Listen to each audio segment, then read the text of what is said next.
ને આપડા આર્યનભાઈ તો ફૂલ ફોર્મ માં હતા. જો તમે આગળ તો નમસ્તે બધાને, હું છું વલસાડી હિતલો ને મેં નીકળી આવ્યો કામે જવા ને મેં પહોંચી ગયો ઓફિસ પર ને જે કાલે આપણે સ્ટોક જોયેલો મીઠાઈનો તે સ્ટોક અહીં આવી ગયો છે ને આ છે આપડા ગુંડલાવના સરપંચ શ્રી મીકાભાઈ ને જાણે મેં તો બહુ કામ કર્યો એટલે પસીનો લાગી ગયો ને આ છે ફુવા જે અમે કચ્છમાં ગયેલા ને જે જેમની ઘેર રોકાયેલા તેમનું જ ઘર હતું ને આ છે મારો દોસ્તાર રસિક ને આ છે પરિયો કામ કરતો ઝીલાઈ ગયો મારા સામે ને હાંજ થઈ ગયું એટલે મેં ચાલ્યો ઘરે ને મમ્મી લાકડાને એક ભારે લઈ આવલી હતી જ્યાં માછલી મેં એનો ખોરાક લાખો કે નહીં એની રાહ જોયા કરતી છે ને આજે ઝબકિયા કાલે લગાની રહી ગયેલી આજે લગાવી દીધી ને આજે વાઘબારસ હતી તો મેં નીકળી આવ્યો લીલાપોર જવા ને મેં પહોંચી ગયો લીલાપોર ને આ છે અવલો ને મેં તાથી મળીને નીકળ્યો એટલે તો આપણે કોણ મળી ગયું જો તમે આપણો દોસ્તાર વલસાડ ફેમસ હાર્દિક બ્લોગર ને એને મળીને પછી મેં અગાડી ગયો એટલે આપણને મળી ગયો આપણો દોસ્તાર જોઈલું પછી ત્યાંથી નીકળ્યો એટલે આપણે મળી ગયો અક્કુ બ્લોગર ને ગરબા ચાલુ થઈ ગયેલા દે હું ને આ છે આપણા વલસાડના લોકપ્રિય મુકેશભાઈ પટેલ ને પછી આપણું ગ્રુપનું ટોળું ગરબા રમતું મળી ગયું ને પછી બધા સરકારીની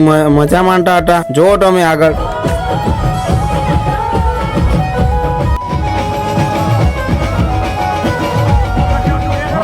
ને પછી મેં આપણા દોસ્તાર સાથે ગરબા રમવા પહેરી ગયો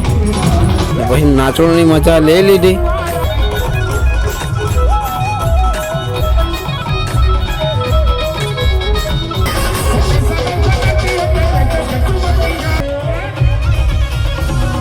ને પછી અમે બહાર નીકળી આવ્યા ને ભેલવાળા મજા લઈ લીધી ને પછી મેં ને શિવ ઘરે જવા નીકળી આવ્યા ને મેં પહોંચી ગયો ઘેરે. હવે આપણે મળીએ બીજા વિડીયોમાં.